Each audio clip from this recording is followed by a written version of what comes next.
আমাকে একদিন ডাকলেন, ডেকে উনি প্রস্তাব দিলেন যদি এই আলমবাজার মঠ বেলুড় মঠের হাতে দেন তাহলে এটা আমরা যথাযথ সংরক্ষণ করব, আচ্ছা, আর আপনাদের সঙ্গে একটা সমঝোতা করব, যদি আপনারা এগিয়ে আসেন তাহলে খুব ভালো হয়।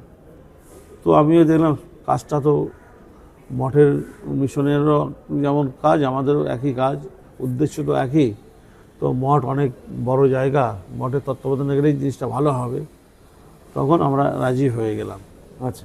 যে ঠিক আছে আমরা আপনাদের হাতে তুলে দেবো। তখন একটা গুড, এই আর্থিক দায়ভারটা বেলুড় মঠই নিলেও, হ্যাঁ, যেটা এটা যে তো 2 আমরা, কোটি টাকার প্রায়। হ্যাঁ, তারপরে তো বেলুড় মঠ কর্তৃপক্ষ আর নতুন করে এটাকে প্ল্যান করলেন, এবং আমরা বেলুড় মঠের কর্তৃপক্ষের কাছ থেকে কোনো আর্থিক কোনো কিছু সহযোগিতা বা কিছু নিইনি। 1 টাকার বিনিময়ে এটাকে একটা দলিল করে দেওয়া হলো বেলুড় মঠকে। বেলুড় মঠকে 999 বছরের লিজ ডিড।